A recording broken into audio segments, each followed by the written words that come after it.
핵심 지역의 건물을 사고 싶단 말이에요. 그래서 봐요. 봤더니 건물을 보려고 봤는데 건물이 아닌 거죠.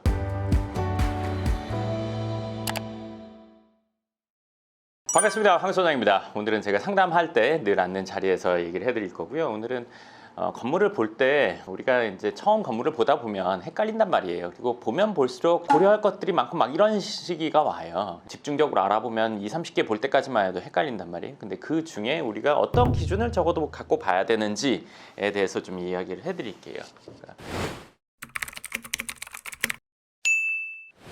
어떤 금액의 건물을 볼 거란 말이죠. 우리가 예를 들어서 갖고 있는 투자금 대비 대출 얼마에서 얼마짜리를 사겠다 라고 할 거란 말이죠. 그러면은 그 금액에서 입지가 좋은 쪽을 볼 때랑 여기서 조금 벗어난 데를 볼 때랑 건물이 차이가 난단 말이에요. 그러니까 안쪽에서는 땅 크기도 작고 건물이 작고 내지는 노후됐고, 뒤로 가면 갈수록 땅 크기가 커지고 건물이 새 거고 내지는 건물이 멋있고 크고, 그러면 누구나 다 처음 시작은 핵심 지역의 건물을 사고 싶단 말이에요.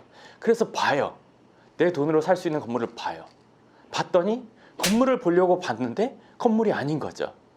나는 적어도 이런 정도의 것을 건물이라고 생각하고 이 돈으로 봤는데 실제로 내 돈으로 살 수 있는 걸 보니까 이게 아니라 요만하고 조그맣고 뒤쪽에 있고 막 이런단 말이에요. 이건 좀 아니지 않나? 이런 생각을 하겠단 말이에요. 이건 건물이라고 내지는 빌딩이라고 부르기에는 좀 그런데 이거 말고 좀 괜찮은 거 없어요? 물론 당연히 대로변으로 나가고 예를 들어서 뭐 더 큰 규모를 보면은 멋있다 좋다 하지만 이 금액 차이가 많이 난단 말이에요. 그럴 때 우리는 서울에서 뭐 다른 외곽 지역을 보게 된단 말이에요. 그러면 조금 벗어나면 어떤 일이 벌어져요? 별 차이가 안 나요. 살짝 벗어나면 별 차이가 안 나요. 예를 들어서 서울대 가기 어려워서 연고대를 선택했다. 드물잖아요. 이게 보통 사람이 봤을 때는 서울대나 연고대나 일단 최상위권인 거는 똑같으니까. 그러니까 완전 핵심 지역에서 살짝 벗어나면 이 핵심 지역이랑 크게 차이가 안 나요. 이 정도인데 뭐 왜 여기가 왜 이 정도 가격이지? 오히려 더 혼란스러워요. 이럴 거면은 안 해가는 게 나을 것 같은데 뭐 한 5% 10%밖에 차이가 안 나요. 그러니까 생각에는 그래도 20, 30%는 차이가 나겠지 가격이나. 그래서 같은 가격이면 20, 30%더 크고 내지는 좀 더 새 거고 막 이렇게 생각했는데 그런 차이가 안 나요. 그러면 부동산에서도 좀 더 뒤를 간단 말이에요. 좀 더 떨어진 곳을. 그럼 거길 가면은 뭐 여기 오니까 건물 같네.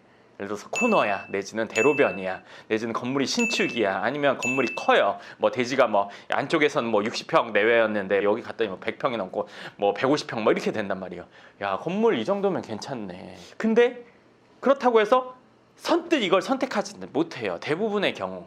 왜? 그래도 좀 안쪽이 낫다는 그 생각은 있거든요. 그때 사람들이 생각하는 건 이 건물이 여기 있다면 바로 살 텐데 하겠죠.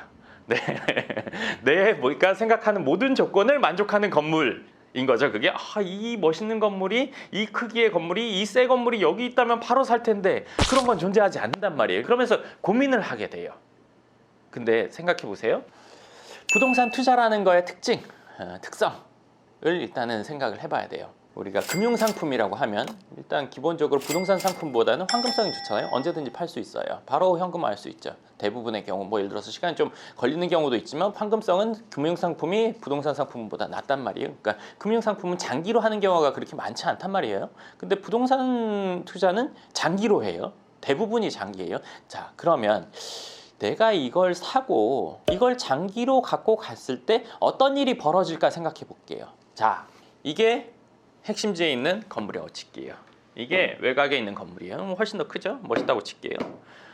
그러면 10년이 지났어요. 20년이 지났어요. 30년이 지났어요. 그럼 어떤 일이 벌어질까요? 건물, 눈에 보이는 건물의 가치는 어떻게 될까요? 0에 수렴해요. 시간이 지나면. 건물값을 예를 들어 30년, 40년 지났는데 건물값을 책정해 주는 거는 뭐 테헤란로 대로변이나 이런 건물들 말고는 거의 드물죠. 아파트나 뭐나 뭐 멋있는 건물도 3, 40년 됐다고 하면 그거는 이제 뭐 건물의 가치는 0에 수렴한다 이렇게 본단 말이에요. 자, 우리가 마음을 빼앗겼던 그 건물의 외관, 신축이라는 것, 그리고 뭐 세련됐다는 것, 이런 것들은 점점 가격이 가치가 0에 수렴해요. 그러면 얘의 가치는 없어지는 건데, 건물의 가치는 없어지는 건데 부동산 가격이 왜 오르냐? 얘가 깔고 앉아 있는 땅의 가격이 시세 상승하거나 가치 상승하거나 뭐 주변이 좋아지거나 어쩌고저쩌고의 이유에 의해서 이 건물 가격이 영에 수렴하지만 이 땅의 가치가 그 영에 수렴하는 건물값을 상쇄하고도 올라갔기 때문에 전체 건물 가격이 올라간 거죠. 사실 건물의 본질은 땅에 있는 거지 건물에 있는 건 아니란 말이에요. 그러면 시간이 지나서 얘랑 얘 어차피 둘 다 빵 돼요. 그럼 뭐가 중요하냐? 위치가 중요한 거죠. 그쵸? 입지가 중요하단 말이에요. 그러니까 입지를 기본으로 보고 그 다음 건물을 봐야 되는 거지 건물이 멋있다고 해서 할 일은 아니라는 거죠. 그러니까 이 건물이랑 같은 가격이라고 칠게요. 전체 금액이 100억이라고 칠게요. 얘도 100억, 얘도 100억. 그러면 얘는 건물값 예를 들어서 30억이라고 치고 얘는 뭐 50억, 60억일 거 아니에요. 건축비 자체가 다르니까. 그러면 얘는 50억이라고 쳤을 때 땅값이 50억. 얘는 30억이라고 쳤을 때 땅값이 70억. 그러면 30억이 0되고 50억이 0된단 말이에요. 그러면 얘는 나머지 50억의 땅값이 얘를 상쇄하고 5대5의 비율로 올라가야 되는 거고 얘는 30억이 떨어지더라도 70억이 그걸 상쇄하고 올라간단 말이죠. 그러니까 입지의 가치가 훨씬 크다는 거예요. 위치를 보는 게 우선이고 그 다음 건물을 봐야 되는 거지. 꼬마 빌딩 투자, 건물 투자, 빌딩 투자. 건물을 봐야 되면 뭘 봐야 되지? 건물이 언제 지어졌는지, 몇 년식인지, 내지는 뭐 잘 지어졌는지 중요하지만 그거보다 훨씬 더 중요한 건 얘 위치가 괜찮나 안 괜찮나, 이 땅의 위치가 그만한 가치가 있나 없나를 보는 게 첫 번째. 그 다음 건물을 보는 거죠.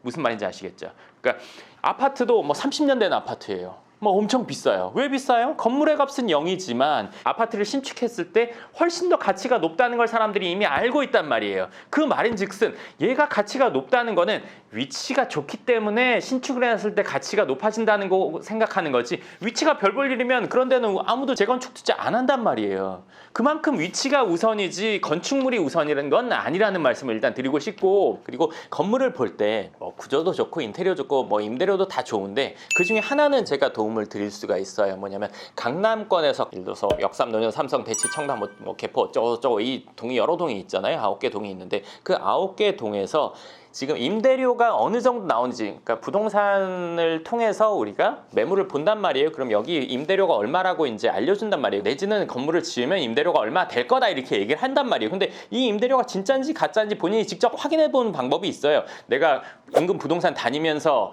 여기에 건물을 지으면 얼마 임대료를 받을 수 있을 건지, 내지는 내가 세입자인 척하고 이제 임대 구하는 척하면서 확인하는 방법, 뭐 두 가지 방법을 다 했을 때 중간 가격 정도가 임대료가 되겠죠. 그렇게 하는 방법도 있는데 제가 이제 도움을 드릴 수 있는 방법이 뭐냐면, 저희가 강남 그 9개 동에 1,440여 개의 매물, 그 상가 사무실 매물을 지금 다 조사를 했어요. 2달 동안 막 야근을 해가면서 조사를 한 자료를 저희 연금형 부동산 연구소 카페에 올려놨어요. 그러니까 거기에 보시면 뭐 신축인지 구축인지 아니면 중간인지 뭐 지하층인지 1층인지 지상층인지 2층 이상인지 그거에 따라서 이제 월세 보증금이 얼마인지 월세가 얼마인지 그게 평당 월세가 어느 정도 금액인지 이거를 다 동별로 조사를 해놨거든요. 그래서 그 자료를 다운받으실 수 있게 준비를 해놨습니다. 그러니까 모든 분들이 다 보실 필요는 없다고 생각해요. 내가 건물을 사려고 하는데 내지는 건물을 사려고 검토 중인데 내가 받아본 자료가 정말 맞는 임대료인지, 이게 그래도 어느 정도 신빙성이 있는 자료인지 한번은 확인해 볼 수 있는 참고 자료가 충분히 되실 거예요. 그래서 그거는 연금형 부동산 연구소 카페에 지금 공지글로 제가 올려놨으니까 거기 신청서 쓰시면 신청 순서에 따라서